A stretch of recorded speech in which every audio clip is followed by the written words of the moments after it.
भारत जोड़ो न्याय योजना, इसके प्रधान सारथी यो हमारे नायक श्री राहुल गांधी जी, केसी वेणुगोपाल जी, जितेंद्र सिंह जी, देवव्रती सैकिया जी, भूपेन बोरा जी, गौरव गोगोई जी, प्रद्युत बोरडोलो जी और अब्दुल खालिक एमपी जी, सभी सहयोगी दल के नेतागण, सीएलपी राजस्थान, मंच पर बैठे सभी नेतागण और एआईसीसी के, पीसीसी के सभी मेरे नेता और भाइयों और बहनों, मैं माफ़ी चाहता हूं कि थोड़ी सी देरी यहाँ आने में मुझे लगी, लेकिन हमारे राहुल जी की यात्रा इतनी अच्छी चल रही है, ये देखकर बीजेपी के लोग घबरा गए हैं और बीजेपी के लोग घबराए हैं और हमारे पीसी से प्रेसिडेंट के ऊपर वो अटैक किए, लेकिन वो डरने वाला आदमी नहीं है। वो राहुल जी का सिपाही है, कांग्रेस का सिपाही है और कांग्रेस किसी से डरने वाली नहीं है। ऐसे बहुत से लोग हम देखे हैं। ये तो ऐसा हुआ, मेरी बिल्ली मुझसे म्याऊं, जो बिल्ली हमारे पास थी वही हमको फिर म्याऊं कर रही है। तो इसीलिए ऐसे बहुत लोगों को हम देखे हैं और हमको डराने की कोशिश अगर कोई करते हैं, हम कभी नहीं डरेंगे। ये कांग्रेस का वादा है। देश के लिए हमने खून बहाया, हमारे लोग जेल में गए, हमारे लोग फांसी पे गए। अरे हम ब्रिटिशर को नहीं डरे, क्या बीजेपी को डरेंगे? भाइयों, मैं मां कामाख्या को नमन करता हूं। आसाम के महापुरुष शंकर देव जी, माधव देव जी, अजान पीर जी दरगाह सद्भाव के प्रतीक है। जिस जगह सद्भाव का प्रतीक है उस जगह यहाँ बीजेपी के लोग हम पे अटैक कर रहे हैं और हमारे लोगों को मारना, धमकाना, कार तोड़ना, फोड़ना, ये काम कर रहे हैं। अरे भाई, अगर एक पत्थर आप मारेंगे तो वही पत्थर आपको भी लग सकती है। इसीलिए मैं चाहता हूं शांति के साथ सभी रहना है और हमारे जो राहुल गांधी जी की जो यात्रा है उसको सफल करने के लिए सभी को मदद करना चाहिए, सहकार करना चाहिए और डराने की कोशिश कोई नहीं करना चाहिए। 15 राज्यों से होकर भारत जोड़ो न्याय यात्रा ये जाएगी, सबके साथ चर्चा करेगी और राहुल जी हमेशा इससे पहले जो यात्रा चली वो कन्याकुमारी से लेकर कश्मीर तक चली। उस वक्त कहीं पथरावबाजी नहीं हुआ, कोई किसी को डराने की कोशिश नहीं की। हालांकि बहुत से रास्ते में बीजेपी की गवर्नमेंट थी, बहुत से संघ संगठन थे, आरएसएस का हेडक्वार्टर नागपुर, वहां से भी हम लिखने लाखों लोग उस जुलूस में शामिल थे। लेकिन किसी ने कोई गड़बड़ नहीं की। आसाम में क्यों हो रहा है? तो ये इसलिए हो रहा है, ये मोदी जी का चेला है।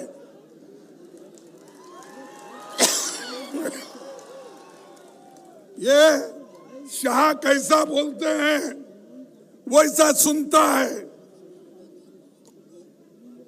और ये आदमी इतना ही नहीं, हमारे देश के दलितों को डराता है, हमारे माइनॉरिटी को डराता है, बैकवर्ड क्लास को डराता है, और डरा के वो लोगों को दहशत में रख के आगे के चुनाव के लिए काम कर रहा है। भाइयों, ये सोच है कि आज इस देश में बीजेपी दिल्ली से सरकार चलाना चाहती है हर स्टेट में।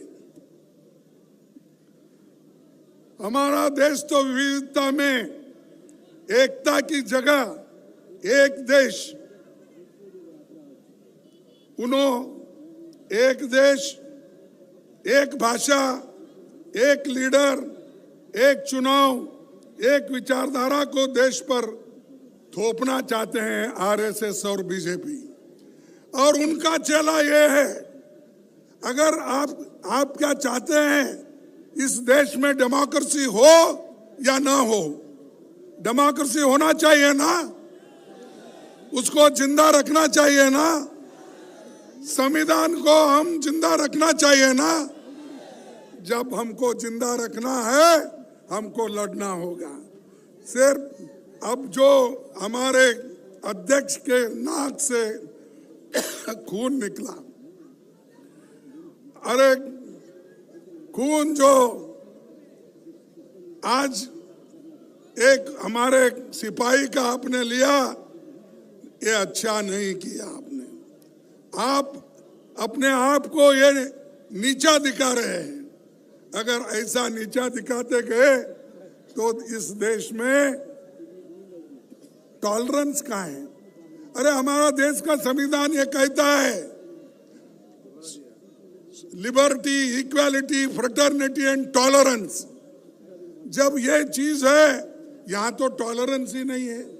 हमारे लोग सीधा शांति के साथ प्रोसेशन निकाल रहे हैं, लेकिन ये लोग समझते नहीं।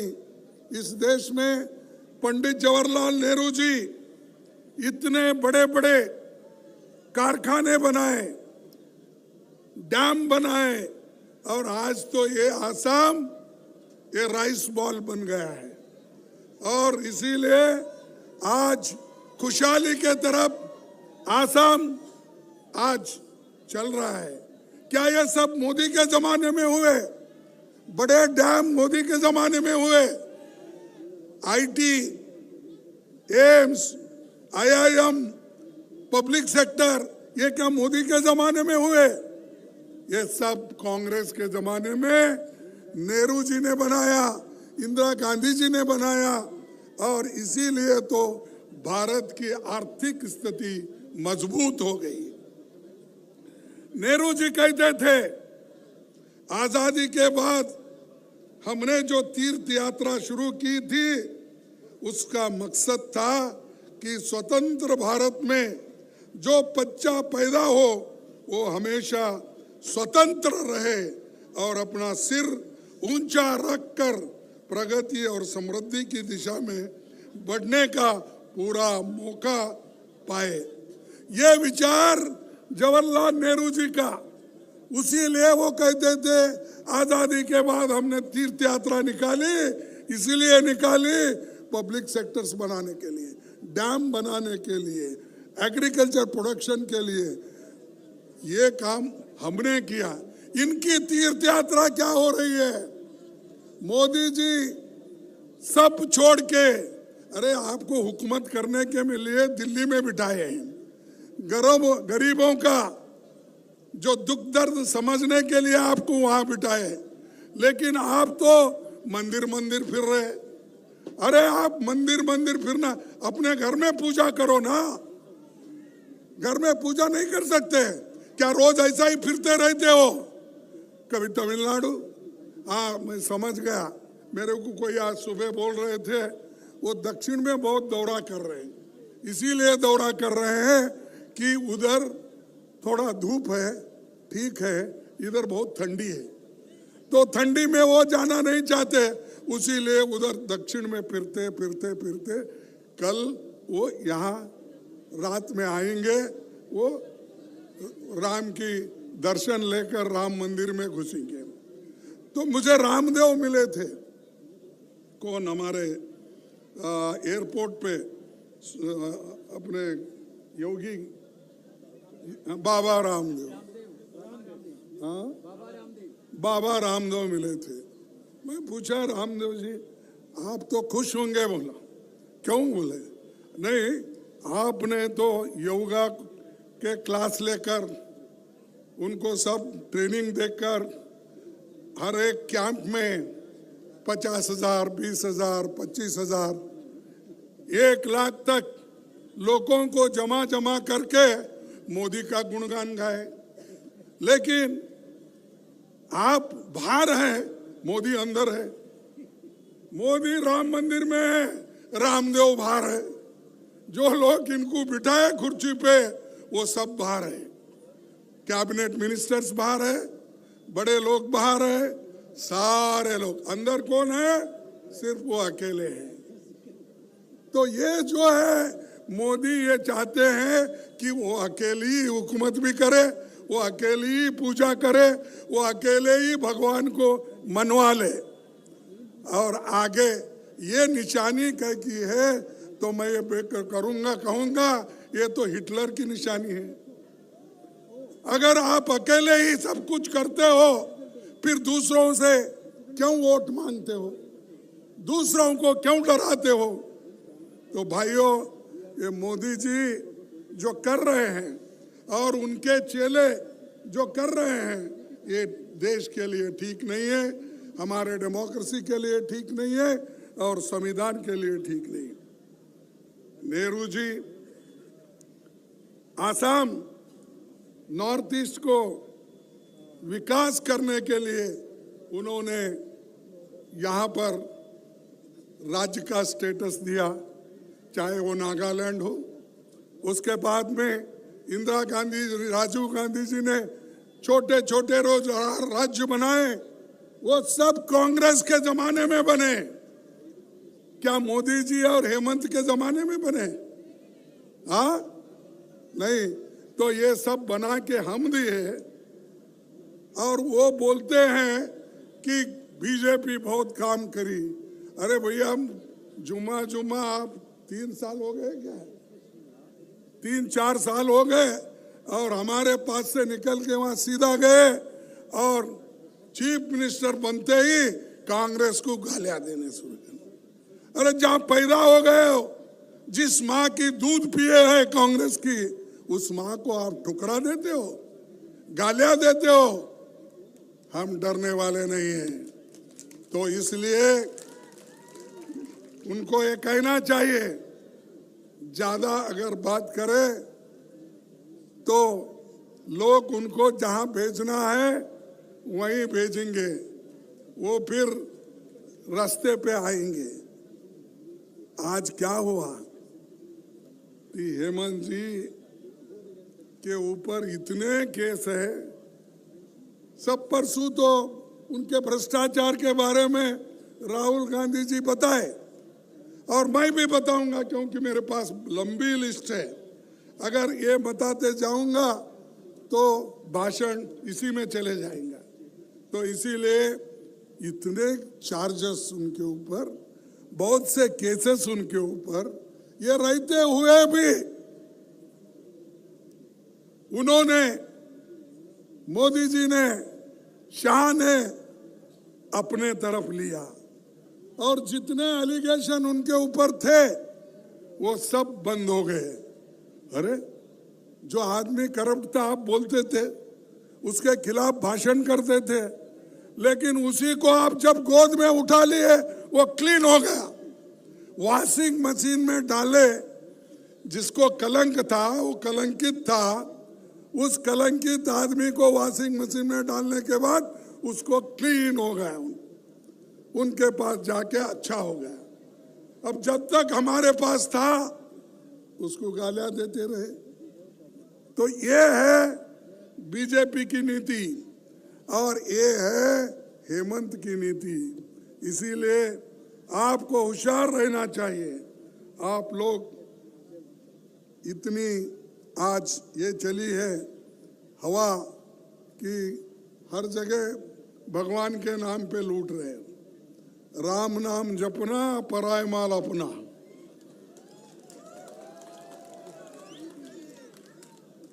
यह है क्या देश में कोई आज तक राम भक्त नहीं थे? क्या कोई देवल नहीं बंधे? मैं खुद ही बहुत बड़ा एक बुद्ध का मंदिर बना। क्यों? अगर आप ही बोलते हैं बुद्ध भी क्या है? विष्णु का 9वां अवतार। अरे भाई, इतने अवतार है, उसमें से सभी अवतारों को आप करो। राम जी का भी करो। हमारे लोग तो राम भक्त है हमारे पास भी, क्योंकि आस्था है। हर एक की आस्था अलग अलग हो सकती है। कोई क्रिश्चियन हो सकता है, कोई बुद्ध हो सकता है, कोई इस्लाम हो सकता है, कोई सिख हो सकता है, तो कोई हिंदू हो सकता है। तो ये तो हमारे देश में विविधता में एकता है। हमारे देश विविधता में एकता है, लेकिन एकता को तोड़ने वाले लोग बीजेपी वाले हैं। हम एक बनाते हैं, हम पुल बनाते हैं। हिंदुस्तान में ब्रह्मपुत्रा के ऊपर अगर किसी ने पहला पुल बनाया, वो जवाहरलाल नेहरू जी ने बनाया, कांग्रेस ने बनाया। और बड़ी पुल जो बन गई, मैं उस रास्ते से गुजर रहा था, वो भी कांग्रेस ने बनाई। इतने पुल बनाए और ये सब लिंक आसाम से हो गए। लेकिन अब सिर्फ लोग लूटने के लिए अपने काम कर रहे हैं। कंपनी भी उनकी, स्टील भी उनका, सीमेंट कहाँ से है मुझे मालूम नहीं, सैंड भी उनका, सब करके वो लोग आज ये काम कर रहे हैं। भाइयों, आज जो हमारी यात्रा है मणिपुर से शुरू हो गई है, इम्फाल से शुरू हो गई। ये यात्रा नहीं, मैं कहूंगा एक तपस्या है। ये यात्रा नहीं, तपस्या है। इतना मुझे बताओ, कौन नेता कन्याकुमारी से कश्मीर तक चला? कौन नेता आज मणिपुर से बॉम्बे तक जा रहा है? कोई नहीं। कोई समंदर में डुबकी लेता है, कोई तालाब में डूबता है, फिर उठता है। ऐसे लोगों को ही आप देखे हैं। अंदर अच्छी बनीन रहती है, ऊपर शर्ट पतला रहे तो भी ठंडी नहीं लगना। मैं देख रहा था, डुबकी एक बार मारे, उठे। अरे इससे क्या भाई? देश की हालत देखो, एम्प्लॉयमेंट देखो, इन्फ्लेशन देखो, किसानों की हालत क्या है देखो, गरीबों की हालत क्या है देखो, दलितों की हालत क्या है देखो, ट्राइबल की हालत क्या है देखो, छोटे मोटे व्यापारियों की हालत क्या है वो देखो। वो सब छोड़ के कहीं ऐसा बढ़ते हैं, कहीं ऐसा बढ़ते हैं। अरे ये तो छोड़ो ना साधु संतों को, वो करते हैं अपना काम। हम जाके साधु संतों को नमन करेंगे, देवल में जाके नमन करेंगे, लेकिन आप बीच में क्यों आ रहे हैं? आप बीच में, आप कौन होते हो बीच में आने वाले? और मंदिर में आप अकेले रहेंगे, हम सब बाहर रहेंगे। हमारे को भी दावत आई थी, अब मैं हमको सब बाहर रख के तुम गर्भगुड़ी में अगर मंदिर में अगर जाके अकेले आज सबके साथ अगर पूजा करते बैठे तो क्या ये एक व्यक्ति सारे भगवान को कब्जा कर लिया, सारे को मॉर्टगेज कर लिया है? अरे छोड़ो, हिंदुस्तान में हर आदमी कहीं भी जाता कन्याकुमारी से लेकर अमरनाथ तक जाता है, आसाम से लेकर बंबई तक जाता है, गुजरात तक जाता है, सोमनाथ तक। तुम कौन होते हो रोकने वाले? तो इसलिए एक शायरी मैं आपको सुनाऊंगा, आप गौर से सुनिए। राहुल जी का ये यात्रा और तपस्या कैसा है। जो तूफानों में पलते जा रहे हैं, जो तूफानों में पलते जा रहे हैं, वही दुनिया बदलते जा रहे हैं। जो तूफानों में चलने की जिनको आदत होती है, वही दुनिया को बदल सकते हैं, दूसरा कोई बदल नहीं सकता। और राहुल जी की विचारधारा, हमारी विचारधारा एक है, और बीजेपी की विचारधारा और आरएसएस की अलग है। इसीलिए अगर हमारे विचारधारा को लेकर लड़ना चाहते हैं और बीजेपी और आरएसएस के आइडियोलॉजी को अगर खत्म करना चाहते हैं, देश को बचाने के लिए, संविधान को बचाने के लिए, लोकतंत्र को बचाने के लिए आप हमारे साथ आओ, तभी देश बचेगा। क्योंकि ये हमारे लिए बहुत बड़ा देश है और इसको हम आगे बढ़ाना चाहिए। इससे ज़्यादा मैं न कहते हुए चंद बातें और कहूँगा। एक, जो देश में हजारों करोड़ों जो रुपए लूट के विदेश जा रहे हैं, बाहर जा रहे हैं, वो लोग फिर भी उनको पकड़ा नहीं जाता, और यहाँ छोटे मोटे लोगों को पकड़ते हैं और डराते हैं। इसीलिए मैं आपसे यही कहूँगा, किसी एक घटना से डरने की जरूरत नहीं। हम आपके साथ हैं, राहुल जी आपके साथ है, सोनिया जी आपके साथ है, और सभी इस मंच पे बैठे हुए लोग आपके साथ है। इसीलिए राहुल जी ने एक स्लोगन दिया था। क्या दिया था? अरे क्या भाई, वो भी डरो मत। ये डरो मत की जो उन्होंने घोषणा की थी, वही मैं आज रिपीट कर रहा हूं। आसाम के मेरे भाई और बहनों, बंधुओं, डरो मत। हम सब एक होकर लड़ेंगे, इस बीजेपी के सरकार को उखाड़ कर फेंक देंगे। तो इतना कहते हुए मैं आखिरी एक बात आपसे कहूंगा। दलितों के लिए हेमंत जी ने क्या कहा था?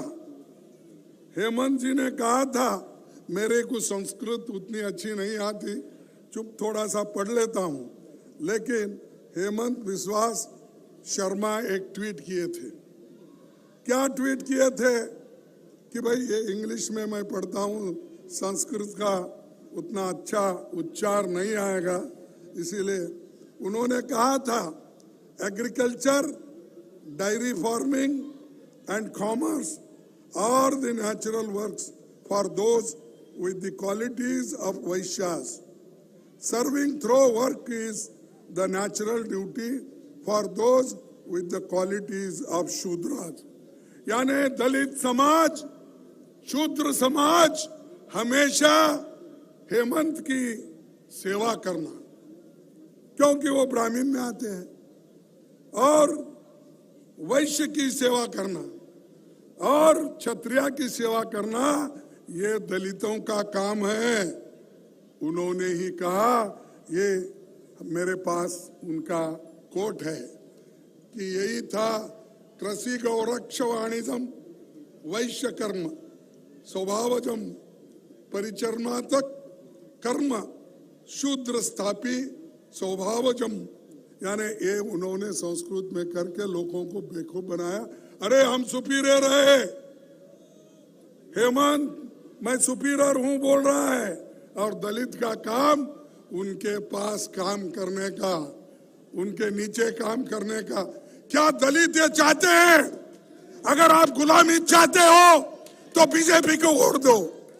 अगर आप स्वतंत्रता से रहना चाहते हो, अंबेडकर के संविधान को बचाना चाहते हो, नेहरू जी के डेमोक्रेसी को बचाना चाहते हो, तुम कांग्रेस का साथ दो, कैसा भी वक्त आने दो। और ये दलित के खिलाफ सीएम जो है, पहला काम तुम्हारा होता है इसको गद्दी से हटाना। ये काम आप करके दिखाइए। नमस्कार, सबको धन्यवाद देता हूं। नमस्ते।